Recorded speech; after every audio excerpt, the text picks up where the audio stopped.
ታ ከአንዴም ሁለቴ ቻንስ እኮ ሰጥተዋለች አይደለ? አዎ ፍቅር ትቅርብክ። ለአንተ ፍቅር ያላት ሄርሜላ ናት፣ የምታስብልህ የምትጨነቅልህ ሄርሜላ ናት ብላ ከአንዴም ሁለቴ ብለዋለች። እኔ ሄርሜላ እንደው ልታፈቅረው ትችላለች፣ እግዚአብሔርን ነው የምልሽ፣ ልታፈቅረው ትችላለች። ግን ነገ ቢሄድ እንኳን በአንዴው ባትቀበለው ይጠቅመኛል ካለች እኔ እንኳን ሄርሜላ ክርስቶስን ነው የምልሽ፣ እንኳን ሄርሜላ አይደለም ሩታ ከዚህ በኋላ ይሄ ነገር ትክክለኛ ከሆነ እኛ ድራማ ነው የምንለው። ትክክለኛ ከሆነ አብርሃም መጥቶ አይጠቅማትም፣ ሄዶ አይጎዳትም። ለኔ እኛም እያልን ያለ ነው። አሁን ሰው ያልተረዳን ሩታ ጠቅልላ ልጇን ይዛ መቀመጥ አለባት። አብርሃም ከዚህ በኋላ ሰው አይሆንም ነው እያልን ያለ ነው። ዘመድ አይሆንም። በቃ እሱ ከዚህ በኋላ ህይወት አይሆንም፣ ትዳር አይሆንም። እሱ ህይወቷን ለማበላሸት እንጂ ማንም ሴት ጋር ከዚህ በኋላ ቢሄድ ለማንም ሴት ፍቅር ኖሮት ተከብሮ በትዳር ይኖራል? አበደን አይኖርም። ምክንያቱም እሱ በቀል ነው የያዘው። የእሱ ጥፋት ሳይሆን የታየው የሩታ ጥፋት ነው። ሩታ እንደበደለችው ነው የሚያስበው። እሱ በቁሟ እንደገደላት እንደቀበራት፣ ኢቭን የልጁን እንኳን ሳይኮሎጂ ነገ ልጄ ምን ሊሆን እናንተ ቀለል አድርገን ነው እንጂ ያሰብነው ነገ ልጁ እኮ አባትየው ሊገድለው ይችላል። ለምን እኔን እናቴን አሰቃይተህናል ብሎ ብዙ ልጆች አባታቸውን የሚገሉት እናታቸውን የሚገሉት በምንድን ነው? በበቀል ተነሳስቶ ነው። ምክንያቱም እናቱን ሃይሆኑን ያደረጋት ለልጁ ክብር አልሰጠም፣ ለልጁ ቦታ አልሰጠም። እሱ የሴት ጭራ ተከትሎ ነው እየሄደ ያለው። ነገ ይሄ ልጅ ብዙ ነገር የሴጣን ጆሮ ይደፈን አያደርግበት፣ ታዳጊ ነው። እሱም ቢሆን ማስተዋልን ይስጠው። ይህንን የሴጣን ጭንቅላቱ ላይ ሴጣን የሚጫወትበትን ቁማር የሚጫወትበትን ሴጣን ከላዩ ላይ እግዚአብሔር ያንሳለት እንጂ እሱ እያደረገ ያለው ትውልድን መግደል፣ ትውልድን ማጥፋት። እንደገና ነገ ልጁ ከሌላ ሰው አይደለም ልጁ ሊበቀለው ይችላል። ገብቶሻል? ልጁ ላይ የገዛ ልጁ ከእርግዝና ጀምሮ ምን ያህል ዋጋ እንደከፈለ ሲያቀና በቃ እናቱ ላይ የገዛ ልጁን መፍራት አለበት። ገብቶሻል? የፈለገ ቢያለብሰው የፈለገ ነገር ቢሆን ይሄንን መቋቋም የሚችል ልጅ የለም። የአሁን ልጅ በጣም ከባድ ናቸው። ሳያድጉ ነው የሚያድጉት። አይምሯቸው በጣም ሀይ ነው። ይሄንን መቋቋም ነገ ጓደኞች ይኖሩታል፣ ነገ ፍቅረኛ ትኖረዋለች፣ ነገ ጓደኞች ፍሬንዶች በትምህርት ቤት ያንተ አባት እኮ ይሄ ነው። ይሄን የሚቋቋም ልጅ የለም። የዘመኑ ልጅ በጣም ከባድ ነው። ሊሞራቸው በጣም ከባድ ነው። እኛ የምናስበው ሴት ትበቀለ እዛም አይደለም። እኔ የምፈራለት ለልጁ ነው። ለልጁ ትልቅ ተጋድሎ እያደረገበት ነው ያለው። ልጁ ሰው እንዳይሆን እያደረገው ነው። የማያድግ ነው መሰለኝ የመሰለው፣ እንዲሁ የሚቀር ነው መሰለኝ የመሰለው። ስለዚህ እሱ ልጁን ራሱ እየተበቀለው ነው። እኔ ልጁን ራሱ አባቴ ፈልጎኛል ወይ እስከ ማለት ድረስ ይደርሳል። ፍትሃዊ ብትለው ይገርመዋል እንዴ! አንዳንዷ ሴት እኮ አንገት ቆርጣ ትሄዳለች እኮ። የብዙ ወንዶች ብልት ተቆርጧል እኮ። የብዙ አባቶች ነፍስ አልፏል እኮ። ለምን ገና ባልሆነ በጥርጣሬ እንኳን ብዙ እናቶች ባሎቻቸውን ገለው ቀብረዋል እኮ። ብዙ እናቶች የወንዶቹን ብልት ቆርጧል። ሰው ለምንድን ነው የሆነው? ይሄንን መቋቋም የምትችል ሴት የለችም። እኔስ ብሆን የሚለውን ነገር ነው ማሰብ ያለብን። እሱ እንደዚህ ቅልል አድርጎ ያቀለለው ነገር ነገ በህይወቱ ላይ ለእሱም ብቻ ሳይሆን ለእህት ለወንድሞቹ ትልቅ በቀል ሊመጣ ይችላል። ይሄ ልጅ ነገ ያድጋል እኮ። አመት አይደለም የሚፈጅበት፣ ወንድ ልጅ ነው። አመታት አይደለም የሚጠብቀው። ብቅ ካለ ለሱ ዋጋ ያስከፍለዋል። ይሄንን ግን ማሰብ አቅቶታል። እሱንም እህቱንም ቤተሰቡንም ዋጋ ያስከፍላል። ነገ በልጁ ላይ ሊፈረድበት ነው። ፍርድ ቤት ሊቆም ነው አይደለም። ለምን እሱ በደንብ አድርጎ ያዘጋጀውን ነገር ነው ልጁ ነገ የሚመልስለት። በዚህ ሊያዝን ነው እንዴ? አያሳዝንም እኮ ይሄ።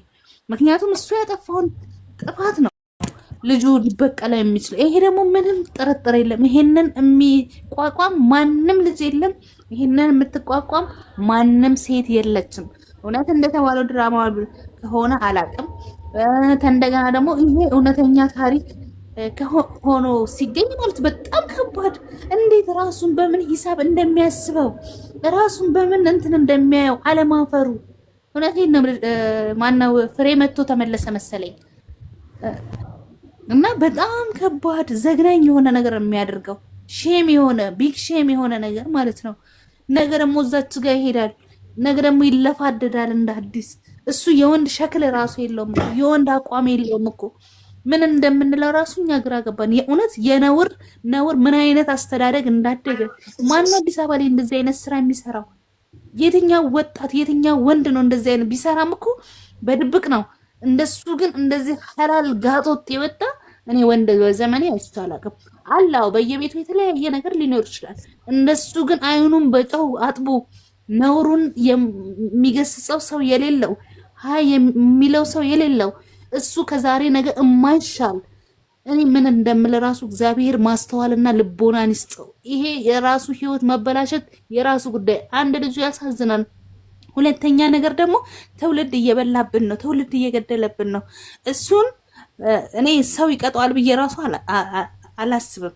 ሊቀጣው የሚገባው ፈጣሪ ነው። የእውነት ነው። መፍራት ያለበት እኮ እግዚአብሔር ነው። ህሊና አለን፣ ፈጣሪ አለ። ትውልድን እየገደለ ነው። እሱ ጀግና ሊባል የሚችል ወንድ አይደለም። ወይ ደግሞ የትኛው መልኩን ነው ተማምነው ሴቶች በዚህ ደረጃ ላይ በእንደዚህ አይነት ሂሳብ እኔ ነገ አንዷ ብትሄድ አንዷን አመጣለሁ የሚልበት ምንድን ነው? እንደዚህ አይነት አለ ወይ? እኔ አለ የሚለኝ ሰው ካለ ይሄ ምናልባት አይምሮ የማይሰራ ወይንም ደግሞ ሌላ እኔ አላምንበትም ሌላ ችግር ያለበት ሰው ነው እሱ ነው ብዬ ነው የምለው። የእውነት ነው የምልሽ። ዝም ብሎ እንደዚህ እንዴ ሩታ ከዚህ በኋላ ጭራሽ ይሄ ሰው ዘመድ አይሆናትም። እኔ ስሙን አይደለም እሱ የረገጠበትን ባትረጥ ሁላችንም እንደ ሴት ስሜታችን ነው የሚቀጣው። በዚህ ሁኔታ ነው ልጅቷ ወለደች እንጂ እጇ አልተቆረጠ እግሯ አልተቆረጠ ምንም የሆነችው ነገር የለም። በቃት ይበቃታል። በዚህ ደረጃ ይህንን ውሻ እየተከተለች መሄድ አይገባት። ማን ስለሆነ ሩታ እኮ ለሱ ዳይመንድ እንጂ ሴት ብቻ አይደለችም። እሷ ለሱ ትበዛበታለች እንጂ አታንስበትም። የፈለገች ሴት ጋር ይሂድ፣ ነገም እሱን ቀምሷ ይመጣል። በጣም ሞታ ተበልጠዋለች። ትናንትና እሱ ማን ነው? እኛ እናውቀዋለን እኮ። ምንድነው? እኛ እናውቀዋለን እኮ። እኛ ለንግግራችንን እዚህ ጋር የምንናገረው ባለጌ መሆን ፈልገን ወይ ባለጌ ሆነን አይደለም። ባለጌ እንድንሆን ስለሚገፋን ነው። እሱ ሴጣንን ራሱ ያስቀናል። አጀንዳ ይዞ ሴጣን ከሱ ነው የሚወስደው። እያንዳንዱን ኮፒ የሚያደርገው ከሱ ነው። አጀንዳ የሚወስደው ሴጣን ከሱ ነው እንጂ እንደዚህ አይነት ወጣት የለም። የአዲስ አበባ ተወላጅ እንደሆነ በጣም ሼማም ለራሱ መኖር እንኳን የሚያቅተው እንኳን እንደዚህ አይነት ነውር ሊሰራ የአዲስ አበባ ልጅ በጣም ነውር የሚፈሩ ለራሳቸው ህይወት እንኳን ለማደግ ሼም የሚይዛቸው ናቸው። በዚህ ደረጃ አይን አውጣ አይደሉ። እንግዲህ ዱርዬ የሚባለው የአዲስ አበባ ልጅ ነው አይደለ? በጣም ስርዓት የሚያውቁ በጣም ስለ ሰው ህይወት የሚጨነቁ ለሴት ልጅ ክብር ያላቸው ጉዳት ቢመጣ ራሳቸው መስዋዕትነት የሚያደርጉ እንጂ ሴትን ልጅ በዚህ ልክ ለእናታቸው ለእህታቸው የሚሞቱ እንጂ ሴትን ልጅ እንደዚህ እንደበጋጋር የሚያርዱ አይደሉም። እሱ ግን ከየት ራሱ እንደወጣ ምን አይነት አስተዳደግ ምን አይነት ነውረኛ እንደሆነ እንደገና እህቱ ራሱ የምትናገረው ፊቷን ኮሶ አድርጋ እሷ ሴት አይደለች እንደ የወለደችው ሴት አይደለች? እናታቸው ሴት አይደለች? የእሷ ትዳር ከፈረሰ የእሷ ቤት ከፈረሰ የወንድሟን ቤት መፍረስ አለበት? የወንድሟ ህይወት የወንድሟ ልጅ አላባት ማደግ አለበት? የለበትም። እግዚአብሔር ስለዚህ ትዳር ይጠይቃታል። ይህንን ፊቷን ጨለማ አድርጋ የነጭ ጥቁር የወንድሟ ልጅ አላባት ማደግ አለበት? የለበትም። እግዚአብሔር ስለዚህ ትዳር ይጠይቃል። እውነቴን እኮ ነው። ወይ አያምር ወይ አያፍር ወይ ተናግሮ ሰው ማሳመን አይችል። እውነቴን እኮ ነው። ሰው ምኑን ነው የወደደው? ይሄማ ጤነኛ አይደለም። ይሄ ጤነኛ አይደለም እንዴ! እነሱ ሃይማኖት ባይዞ እሱ ንግግር ስለማይችል ነው ሴቶችን የሚያጋፍጠውን ልንገርሽ ብዬ ነው። ንግግር አይችልም። ለዛ ነው በሴቶች የሚደበቀው። ወንድ ደግሞ በሴት ስር ተደብቆ እንደዚህ ሲያርግ አይናቀም። እውነቴን ነው የምልሽ። ፍቅር ትናንትና እንደዛ ስንንገበግብባት የነበረችው ልጅ ዛሬ የሰጠችው መልስ አንጀት ለሱ እንኳን መልስ አጣ። አንተ አመቱን ሁሉ የፍቅር ንግግር እውነት ለመናገር በዛሬው የፍቅር ርዕስ ውስጥ ንግግሯ በሳል ሰው አንተ ወደ ራስ ተመለስ፣ ጤነኛ አይደለህም። ከመቼ ጀምሮ ነው እንደዚህ የሆንከው? እንዴት ነው እንደዚህ አይነት ጨዋታ? እሷን በመሆኗ ነው እኮ እንደ እናት ይሰማኛል። ከእርግዝና ጀምሮ እስካሁን ድረስ እንዳሰቃያት ነው ያለው። በቃ አንዱን ለይ። ለሷም እኮ ብሏታል። ማንን መለየት እንግዲህ አስቢ። ሁለቱንም ይፈልጋል። በሁለቱም ልብ መጫወት፣ በሁለቱም ቁማር መጫወት ይፈልጋል። ሁለቱም ሴቶች መቁረጥ አይችሉም፣ ከሱ መራቅ አይችሉም። ከሁለቱም ጋር ግን መኖር ይችላል። አለቀ። እሱ ሁለቱንም መጫወት ነው የሚፈልገው። ገባሽ? ሁለቱም ላይ መበቀል ነው የሚፈልገው። እንግዲህ ሴቶቹ ልባቸውን ክፍት አድርገው ለበቀል ተዘጋጁ። በቀል ነው የፈለገው። ልጅቷን እድሜዋን ማሳጠር ነው የፈለገው። ሊገላት ነው እንደፈለገው። እኔ እኮ አልገባኝም። እውነት ነው ምንድን ነው እየፈለገው? ነገ ደግሞ እዛችኛዋ ጋር ይሄዳል።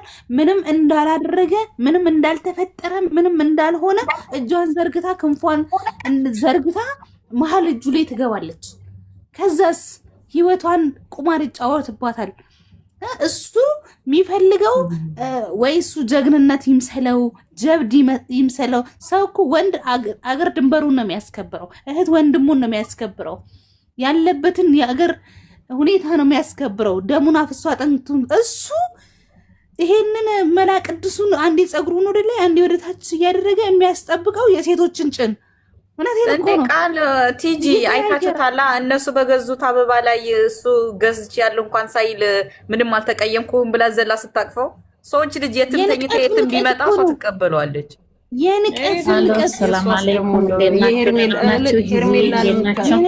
ሄርሜላን የምትደግፏት ሄርሜላ ምከሯት። እግዚአብሔር ይመስገን ሰላም ነው። ሄርሜላን የሚደግፏት ሄርሜላ በእድሜሽ በጊዜሽ በውበትሽ ባትራገጭበት እንኳ አብርሃም ሞቷን የምትበልጭው ሞተሽ ነው የምትበልጭው። በጣም ቆንጆ ነሽ፣ ምንም የሚጎልሽ ምንም የሚያንስሽ ነገር የለም። ግን ይሄ ለሃጫም ሲሄድ እየተከተልሽ ሲመጣ እያለቀሽ እንደ እባብ የምትጠመጠሚበት አስነክቶሽ ከሆነ ተናገሪ። ከዛ በዘለለ ግን ሄርሜላ ለአብርሃም የምትገባ ሴትም አይደለችም፣ የምትገባ ሴትም አይደለችም። የመጀመሪያዋም አይደለም የመጨረሻዋም ሊሆን አይችልም። ሴት ናት። ህይወት ይቀጥላል። ህይወት ቆማ አትቀርም። እንደ እቃ ቆመሽ እንዳቀሪ። ልጅ አልወለድኩም ብለሻል። ልጅ ካልወለድሽ በእድሜሽ ተጫወችበት፣ በእድሜሽ ላይፍሽን ይበት። ይሄንን እሱ አንዴ ሴት አንዴ ወንድ እየሆነ 30 ጉንጭ እያረፈበት 30 ጭን እየተቀመጠበት እየመጣ ላንቺ አይጠቅምሽም። ቁጭ ብለሽ ጊዜሽን አታባክኝ። መውጣት ካለብሽ ውጪ፣ ወደዛ ራስሽን ሪላክስ አድርጊና ኑሪ። ከተማዋ ወላድ በድባብ ትይዝ። ቆንጆ ቆንጆ ውብ የሆኑ ከተማ ውስጥ ወንዶች አሉ። ከተማ ውስጥ እየኖርሽ አይደለም፣ ገጠርሽን ትተሽ መተሽ ከተማ ኖርሽ። ውበታችሁን ወይ በአግባቡ አልተጠቀማችሁበት ወይ ጥሩ ነገር አልሰራችሁበት። እንደ እንትን አንቺን ማርታንም ተመልከቷል። እንደ ተንዘላዘሉ ቆንጆ ሆነው ውብ ሆነው ስራቸው ግን የበከተ ውብ ሆነው ምንም ሳያንሳቸው ቆንጆዎች ሆነው ግን ሂዱልኝ አልፈልግም የሚላቸው ወንድ ላይ እንደ ሙጫ እየተጣበቁ አልፈልግሽም ካለሽ አንድ ወንድ ልጅ አልፈልግሽም ነው። ውጪ ከህይወቱ።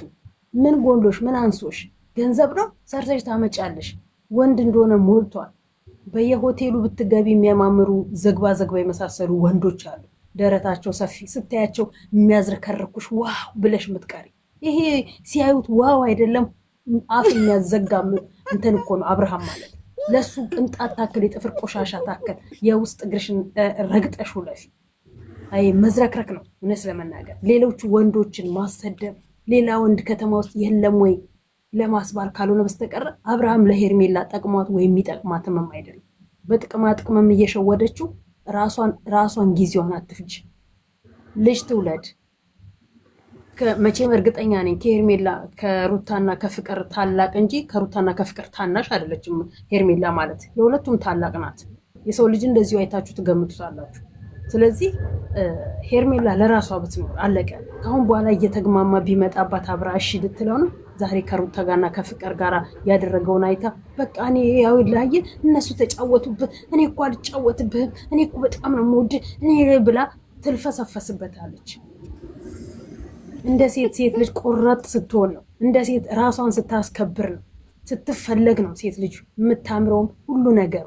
መልክ ስትፈለጊ ነው ከመልክሽ ጋር የምትሄጁ። አለባበስ ትርጉም የለውም። ወንድን እንደ ውሻ እየተከተልሽ እባክን ሰሪያ እንደያዘው ውሻ እየተከተልሽ እሱ አልፈልግሽም እያለሽ እየተከተልሽ ስትሄጂ ሴትነትሽን ማስናቅ፣ ማሰደብ፣ ማስረገጥ ነው። ሌሎች ሴቶች በአንቺ ውስጥ ራሳቸውን እንዲጠሉ ነው እያደረግሽ ያለሽው። እመኚ።